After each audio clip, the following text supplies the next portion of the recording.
শুরু করো। আমরা আজকে এই খোল বা মৃদঙ্গ সম্পর্কে আলোচনা করব। এই খোল বা মৃদঙ্গ কিভাবে সৃষ্টি হলো সেই সম্পর্কে আলোকপাত করব।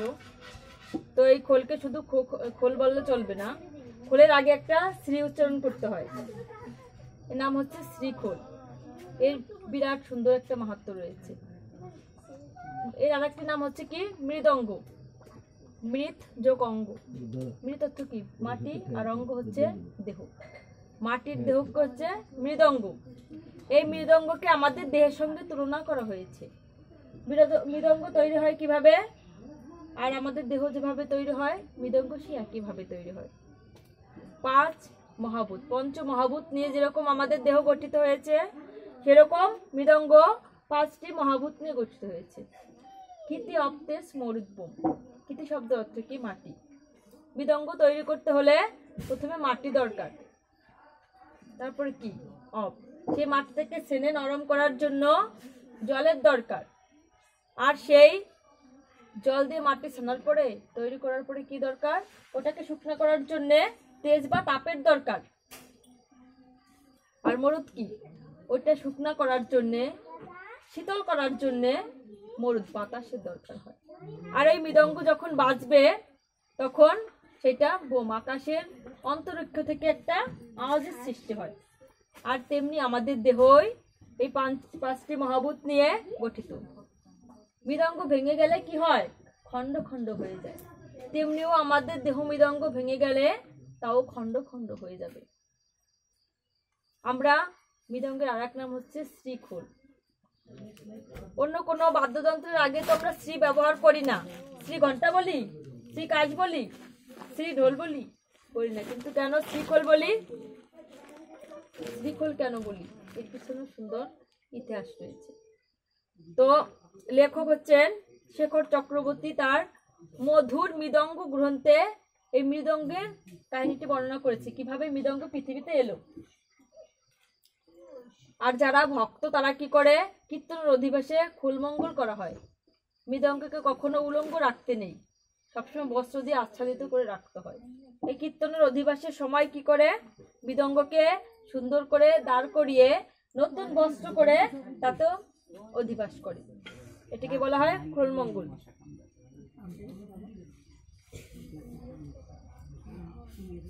তো পুরাকালে মেধাসুর নামে একজন অসুর ছিলেন। মেধাসুর অসুর ছিলেন, ওনার পিতার নাম ছিল অরিত্রাসুর। মেধাসুরের মা ছিল খুব কৃষ্ণ ভক্ত, তিনি বিষ্ণুর ভক্ত ছিলেন। আর মেধাসুরের আরেকটি ভাইয়ের নাম ছিল বৃত্তাসুর, সে বড় ভাই, দাদা। তো মেধাসুর অসুর কুলে জন্মগ্রহণ করেও কৃষ্ণ ভক্ত ছিলেন। তিনি ভগবান শ্রীকৃষ্ণের আরাধনা করতেন, কারণ কৃষ্ণ ভক্ত মায়ের গর্ভে যে সন্তান জন্ম হয় সে কৃষ্ণ ভক্তই হয়। মা যে কৃষ্ণ ভক্ত, আমাদের ভাগবতমে আছে না, প্রহ্লাদ মহারাজের মা কয়াদু, সে প্রহ্লাদ মহারাজ গর্ভে থাকা অবস্থায় কৃষ্ণ নাম নিয়েছিলেন, বিষ্ণুকে স্মরণ করেছিলেন, ওই জন্য প্রহ্লাদ কিন্তু কৃষ্ণ ভক্ত হয়েছেন। সেও তো অসুর কুলেই ছিল। তো মেধাসুর কৃষ্ণ ভক্ত হওয়ায় মাও কৃষ্ণ ভক্ত, দুইজনে ভগবানের সেবা করতেন। নগরে নগরে গিয়ে নাম বিল করতেন। তো বাবাকে বলতেন মেধাসুর, বাবা গলায় তুলসী মালা ধারণ করুন, কপালে তিলক অঙ্কন করুন। একবার কৃষ্ণ বলেন, বাবা কিছুতেই মানত না। সে মেধাসুরকে কোনো পাত্তা দিত না, তাও মেধাসুর বলেই যেত। তো মেধাসুর একদিন পিতাকে বলছিল, পিতা একটু তিলক অঙ্কন করুন, কারণ আপনি তো জানেন না তিলক অঙ্কন করলে, গলায় তুলসী মালা নিলে, সাধুবেশ ধারণ করলে সহজে বৈকুণ্ঠ ধাম প্রাপ্ত হওয়া যায়। কিন্তু পিতা কিছুতেই গ্রাহ্য করে না, আসুরিক ভাবত। সে গ্রাহ্য না করলে তখন মেধাসুর বলেছিল,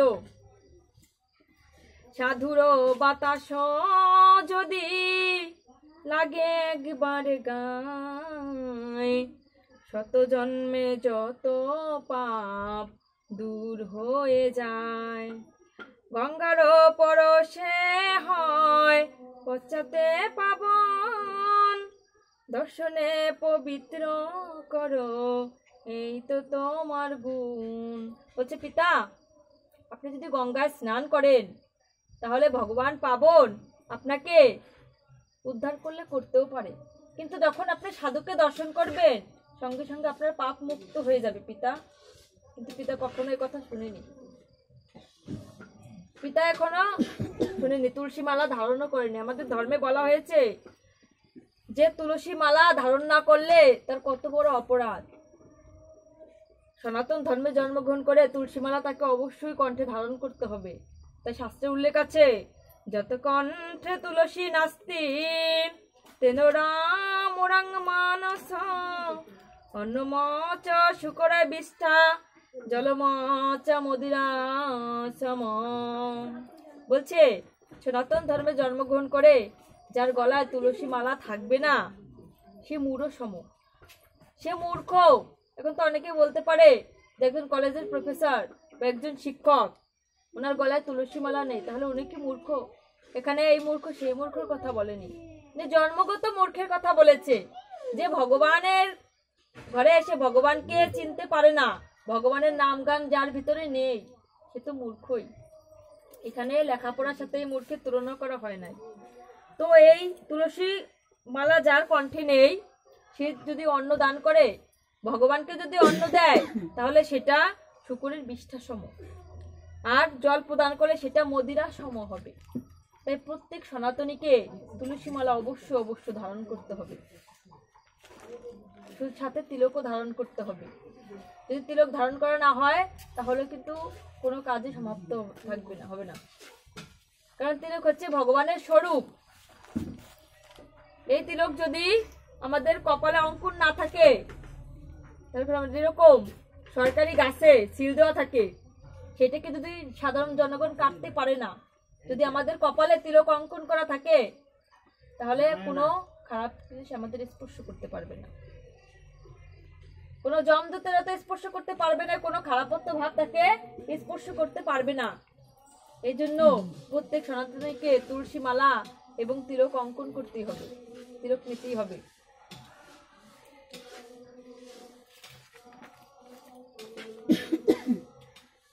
তো সে মেধাসুর আর তার মা কি করছে, নগরে নগরে গিয়ে হরির নাম বিলাচ্ছে।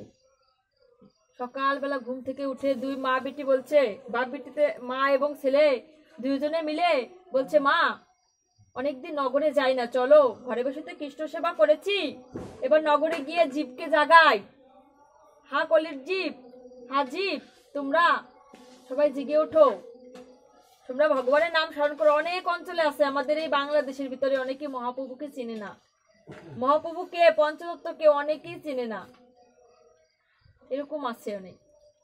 বলছে আমরা এই মহাপ্রভুর নাম বিলি করি, চলো আমরা নগরে নগরে যাই।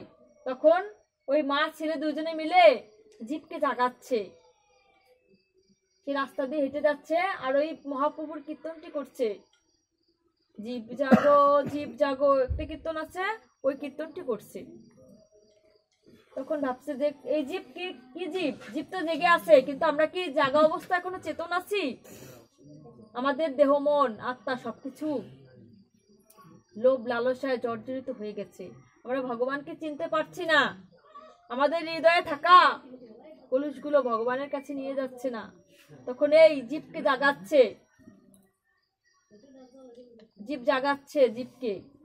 তো যখনই নগর করে মেধাসুর এবং তার মা ঘিরে ফিরে এলো, তখন তার পিতা অরিত্রাসুর আর দাদা বৃত্তাসুর বলছে যে আমরা দেবতাদের সঙ্গে যুদ্ধ করব, আমরা এখানে এরকম অবস্থা থাকবো না, আমি স্বর্গ মর্ত পাতাল চাই, অসুরের আসরিক স্বভাব যা। তখন ওই বাবা ছেলে দুজনে মিলে দেবতাদের সঙ্গে যুদ্ধ করতে গিয়েছে। ভগবান শ্রী বিষ্ণুর সঙ্গে যুদ্ধ করতে করতে সে যুদ্ধক্ষেত্রে মেধাসুরের দাদা নিহত হয়েছে, বৃত্তাসুর নিহত হয়েছে, মারা গিয়েছে। যখনই পুত্রের মৃত্যু সংবাদ শুনেছে, মা কি করেছে, দৌড়ে গিয়ে জড়িয়ে ধরেছে সেই দেহটা, জড়িয়ে ধরে বলছে, বাবা রে কতবার নিষেধ করেছি, দেবতাদের সঙ্গে যুদ্ধ করে কি আর পারবে তুমি? আমার কথা শুনলে না, খুব কাঁদছে। তখন মেধাসুর গিয়ে বলছে, মা তুমি কাঁদছো কেন মা? তুমি কেঁদো না মা। তখন বলছে, কাঁদবো না কেন বাবা? তুই যে উদরে হয়েছিস ও তো সেই একই উদরে হয়েছে। ও না হয় অভক্ত ছিল, তবুও তো সে আমারই সন্তান। তখন মেধাসুর বলছে, মা কেঁদো না, দাদা সদ্গতি হয়েছে, যে ভগবান বিষ্ণুর হাতে বধ হয়েছে, তার বৈকুণ্ঠ ধাম নিশ্চিত মা। তুমি কেঁদো না, আমি তো আছি মা তোমার পাশে। তখন এই কথা বলার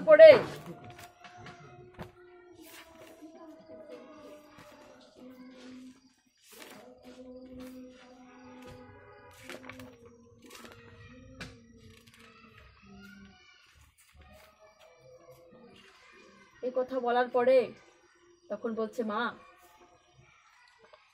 যে বিষ্ণুর হাতে নিহত হয়েছে সে তো বিষ্ণুর চরণপথ লাভ করেছে, জানো তো মা? রাবণের কতগুলো স্ত্রী পুত্র ছিল? বলছে ছেলে মাকে বলছে যে রাবণের ছিল 60,000 বউ, 1 লক্ষ পুত্র আর 1.25 লক্ষ নাতি। তারা তো সেই রামের চরণে সমর্পণ হয়েছিল মা। তো একদিন ওই মন্দোদরী কেঁদে কেঁদে রাবণকে বলছে, হ্যাঁ প্রভু,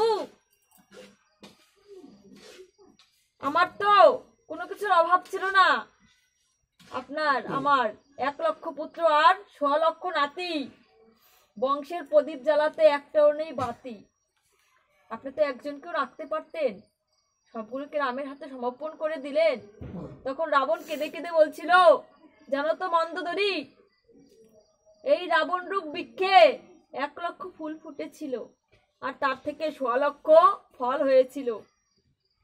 আর তখন আমি মনে মনে সমর্পণ করেছিলাম এই ফুল ফল যেন আমার শ্রীরামের চরণে দিতে পারি।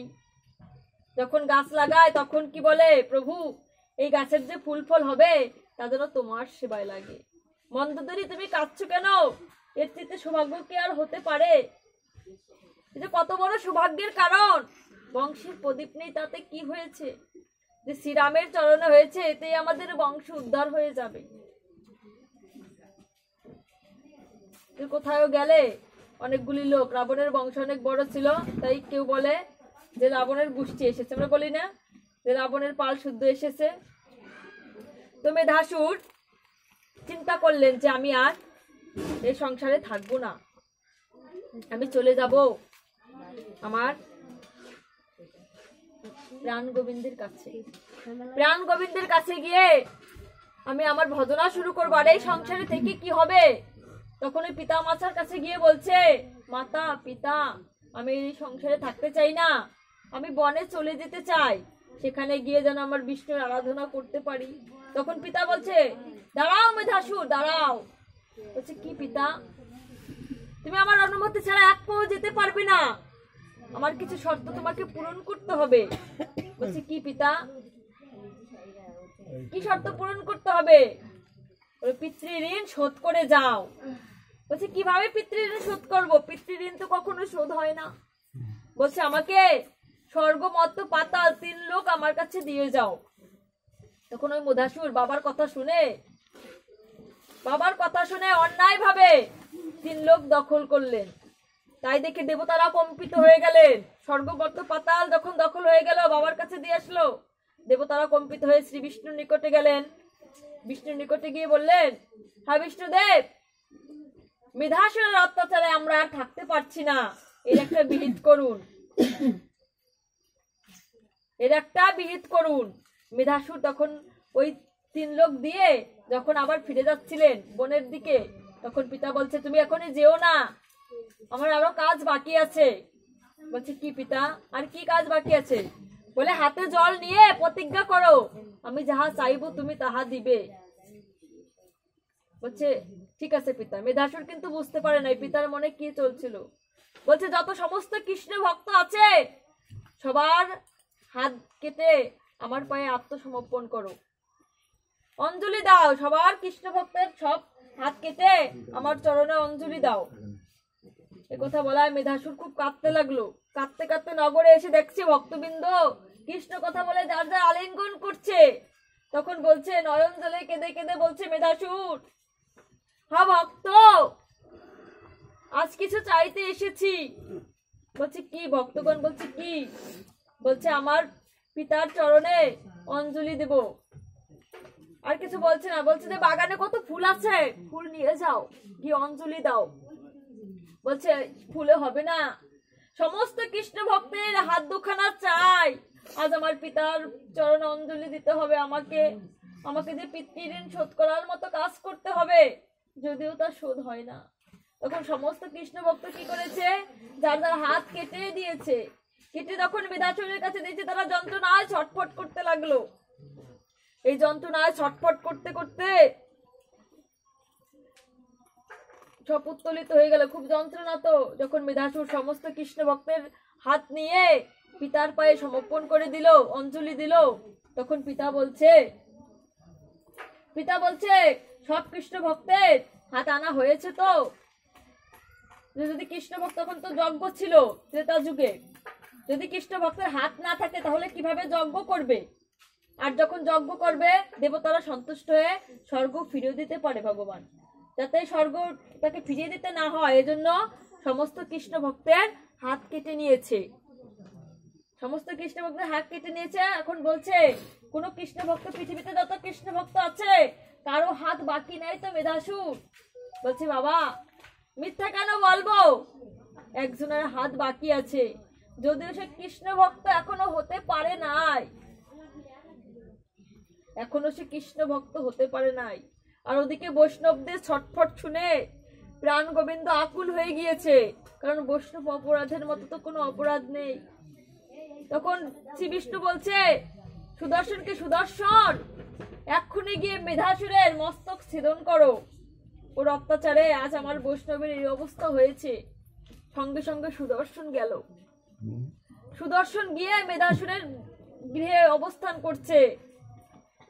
এখন সুদর্শনকে দেখে মেধাসুর প্রণাম করছে, সুদর্শন আমি যে বৈষ্ণব অপরাধের মতো অপরাধ করেছি, এই অপরাধের তো কোনো ক্ষমা নেই। আচ্ছা ঠিক আছে, আমার পিতা বলেছে একজন কৃষ্ণ ভক্ত বাদ আছে, তাহলে আমি যখন আমার পিতার পায়ে অঞ্জলি দেব, সেই হাত দুখানা তখন তুমি কেটে নিও। তখন বলছে সুদর্শন তুমি একটু দাঁড়াও, হাত দুখানা কাটার আগে আমি একটু ভক্তের চরণ ধুলি নেই, কারণ এই মানব জন্ম তো আমার আর হবে না, আমি তো আর ভক্তের চরণ ধুলি নিতে পারবো না। তখন বলছে দাও দাও ভক্ত চরণ ধুলি, তোমরা দাও দাও ভক্ত চরণ ধুলি, আমি অঙ্গে মাগব সঙ্গে রাখব, দাও দাও ভক্তের চরণ ধুলি, আমি এমন ধুলায় আর কবে পাবো, দাও দাও ভক্তের চরণ ধুলি, আমার মানব জনম যার ফুরায়, দাও দাও ভক্তের চরণ ধুলি। তখন ভক্তের চরণ ধুলি নিয়ে বলছে সুদর্শন আমি ভক্তের চরণ ধুলি নিয়েছি, দাঁড়াও দাঁড়াও সুদর্শন আর একটু কাজ বাকি আছে। তখন বলছে আমি একটু ভক্ত পরশ করতে চাই, ভক্তকে আলিঙ্গন করতে চাই, আর এই মানব জন্ম হবে কিনা তা তো আর জানি না, এই জীবন আর কখনো ফিরে পাবো কিনা।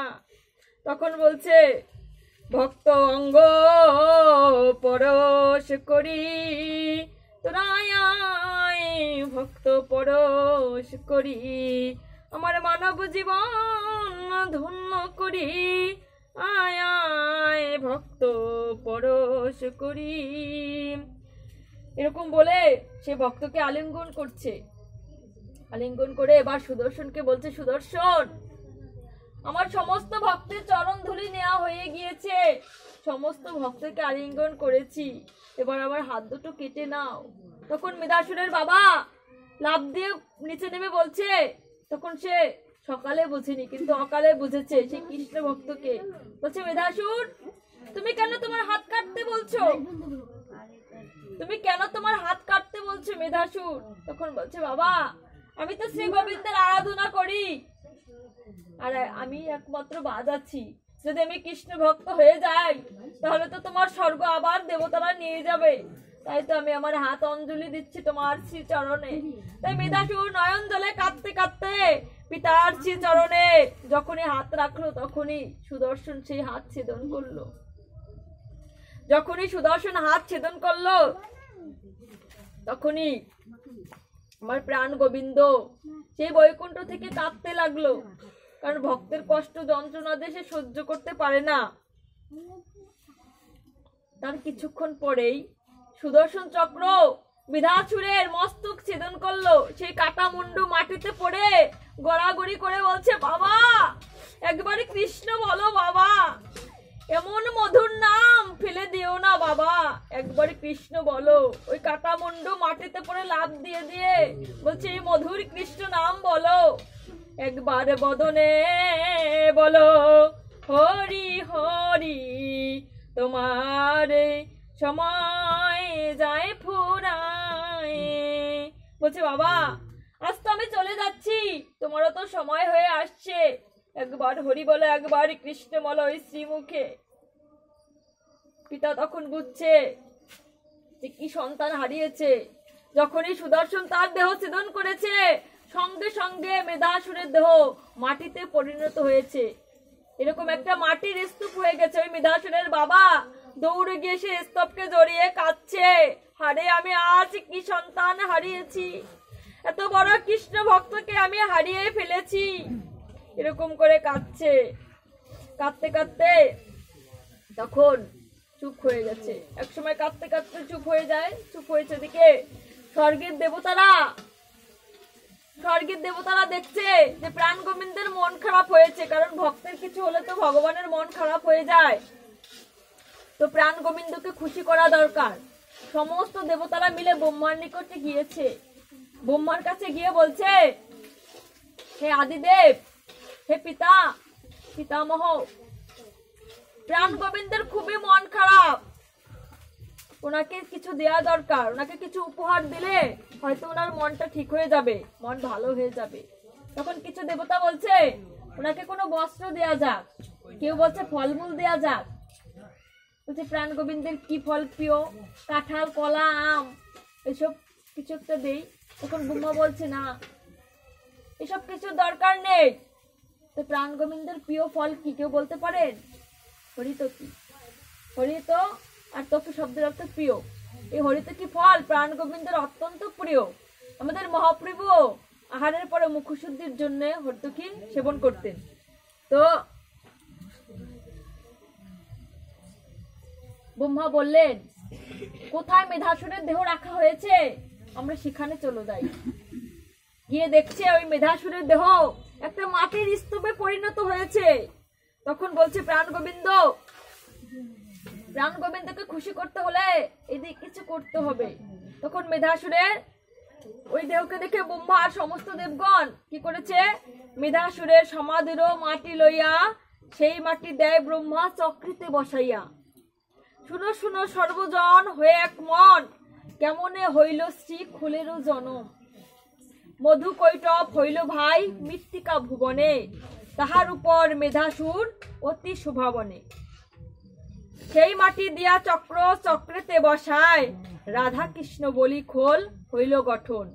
বলছে ওই মেধাসুরের মাটি দিয়ে ওই সমাধি একটা মাটির স্তূপের মতো হয়ে গেছে, তো ওইখান থেকে মাটি দিয়ে চক্রের পরে বসিয়ে হরিতকির মতন করে সেটা গঠন করেছে। গঠন করলে এবার ব্রহ্মা চিন্তিত, শুধু খোল করলে তো হবে না, বাঁচবে কিভাবে। এখন যখন ব্রহ্মার সমস্ত দেবগণ চিন্তিত হয়ে আছে, ওর খোল কিন্তু দেখতে হরতিকির মতো, এক পাশ মোটা এক পাশ চিকুন। তো এখন চিন্তায় পড়ে গেছে ব্রহ্মা চিন্তায় পড়লে তখন মেধাসুরের বাবা ওই দেবতাদের দেখে দৌড়ে এসে ব্রহ্মার নিকটে ক্ষমা চাইছে। হা প্রভু, কত শত জন্মের অপরাধ করেছি, আজ এই অপরাধের ফলে দুটো পুত্রকে হারিয়েছি, আর না জানি আমার কি হবে। আমি আপনার নিকটে ক্ষমা প্রার্থনা করছি, আমি বৈষ্ণব অপরাধের মতো অপরাধ করেছি, কৃষ্ণ ভক্ত সন্তানকে হারিয়ে ফেলেছি। তখন ব্রহ্মা বলছে তোমার শাস্তি স্বরূপ তোমাকে কিছু দিতে হবে। বলছে কি? আমি যে শ্রীখোল তৈরি করেছি এটা তখন বাঁচছে না, তোমার চামড়া দিয়ে দুই পাশে তৈরি করতে হবে। আর এই তোমার চামড়া দিয়ে যখন শ্রীখোলের সম্পূর্ণ হবে, আর ওই ভক্তগণ যখন বৈষ্ণবগণ যখন থাপড় চোপড় দিবে বাজাবে, তখন তুমি সবসময় শাস্তি পাবে। এটা হচ্ছে তোমার শাস্তি। কিন্তু আমি তোমাকে আশীর্বাদও করছি, তুমি কখনো সাধু সঙ্গ ছাড়া হবে না, কারণ এই শ্রীখোল ছাড়া নামযজ্ঞ ভাগবত কিছুই সম্পূর্ণ হবে না। তো যে যে স্থানে ওই যে ঢোল বাজায়, ঢোলগুলি বাজানোর নিয়ম নেই, এই শ্রীখোল সেখানে বাজাতে হয়। তো বলছে প্রাণ গোবিন্দ বলছে যে ঘরে এই শ্রীখোল থাকে, যে আসরে শ্রীখোল থাকে, সেখানে স্বয়ং বৃন্দাবন ধাম বিরাজ করে, সেখানে স্বয়ং বৃন্দাবন থাকে। তখন এই কথা বলার পরে ব্রহ্মা কি করছে, ওই বৃদ্ধাসুরের পিতার ওই চামড়া নিয়ে তৈরি করেছে শ্রীখোল। খোলটা নিয়ে এসেন তো।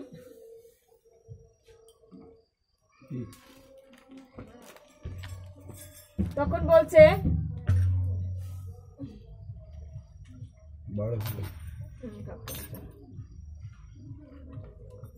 এই যে, তখন বলছে শ্রীমতী হইল বামা ডাইনে শ্যামরায়, আর পিতা হলো যোগমায়া কত শোভা পায়। ওই যে বৃদ্ধাসুরের পিতার চামড়া দিয়ে এই যে বাম পাশে তৈরি করা হয়েছে যে চামড়াটা, এটা হচ্ছে রাধারানী, আর এটা হচ্ছে আমার প্রাণ গোবিন্দ, কারণ এটা দেখতে গৌর বর্ণের ফর্সা সুন্দর, আর এটা হচ্ছে কি কালো বর্ণের। আর এই পিতা হচ্ছে যোগমায়া, এই পিতাকে যোগমায়া বলা হয়। এর ভিতরে 32টি টানা আছে, খুলে দেখানো এই যে এইগুলি দিয়ে 32টি টানা আর 2টি তালা আছে। দুই পাশে 8টি বেরি, 8 8 16 হয়, এই 16 নাম 32 অক্ষর। আর এই মৃদঙ্গ ছাড়া কখনো নাম কীর্তন হবে না, ভাগবতে আসরে মৃদঙ্গ ছাড়া সেই ভাগবত পাঠ সম্পূর্ণ হবে না। 3টি রেখা, এখানে 3টা রেখা আছে। এই 3টি রেখা হচ্ছে সাদা, সাদা নীল আর হচ্ছে লাল, লাল নীল সাদা। এই লাল নীল সাদারও একটা তাৎপর্য আছে। এই 3টি রেখা হচ্ছে 3টা নদী, গঙ্গা, যমুনা আর হচ্ছে সরস্বতী, যেটা আসল খোল। এগুলোতে এখন এক রঙের বানিয়ে ফেলছে, যেটা আসল মৃদঙ্গ সৃষ্টি হয়েছে তার ভিতরে গঙ্গা, যমুনা, সরস্বতী আছে। তো গঙ্গার জল হচ্ছে সাদা, সাদা, লাল, যমুনার জল হচ্ছে নীল, আর সরস্বতীর জল হচ্ছে লাল। তো ভগবানের শ্রী চরণের নিচ কি সাদা, আর চরণের উপরে হচ্ছে লাল, আর তার উপরে আছে নীল। এই গঙ্গা, যমুনা, সরস্বতী ভগবানের চরণ নির্দেশ করছে।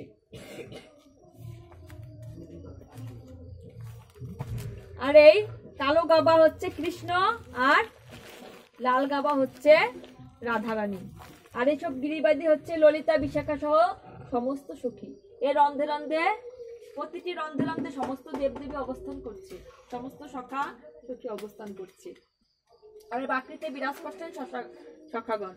আর টানা টানা অসংখ্য এই রন্ধ, এই রন্ধে রয়েছে ললিতা, বিশাখা সমস্ত দেবদেবী সখাগণ।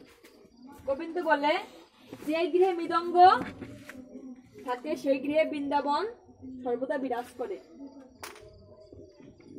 তো এই খোলের অনেক তাৎপর্য রয়েছে। খোল সমস্ত কীর্তনে গিয়ে এক এক সুরে বাজে, এক এক সুরে বাজে, সে এক এক ভক্তকে এক এক রকম নির্দেশ করে।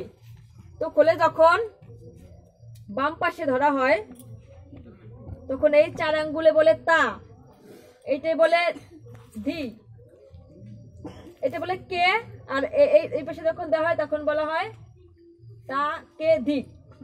এরকম খোল যখন ভক্ত আসরে বাজে, তাকে ধিক তাকে ধিক। এখন কাকে ধিক দিচ্ছে, কোন ভক্তকে মৃদঙ্গ ধিক দিচ্ছে?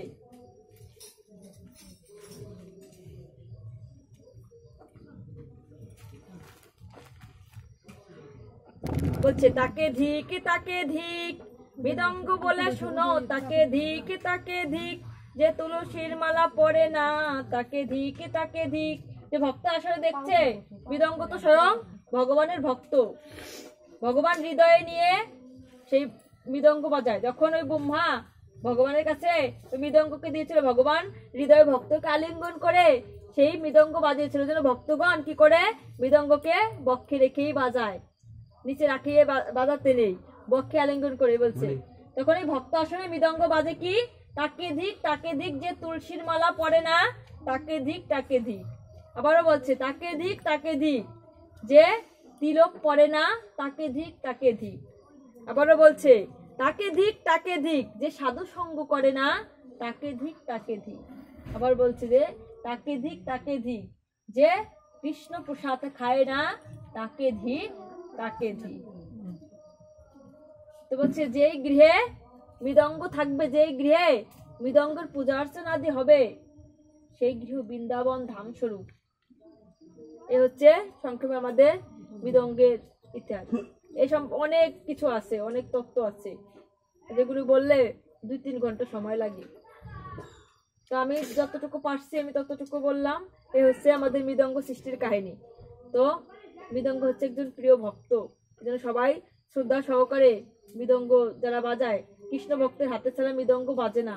কেউ চেষ্টা করলেও কিন্তু মৃদঙ্গ বাজাতে পারবেন না, স্বয়ং কৃষ্ণ ভক্ত ছাড়া, যারা গোবিন্দের ভক্ত ছাড়া বা শত জন্মের সুকৃতির বলে যারা মৃদঙ্গ বাজাচ্ছে, তাদের অনেক জন্মের সুকৃতি ছিল, কারণ যার তার হাতে এই মধুর মৃদঙ্গ বাজে না।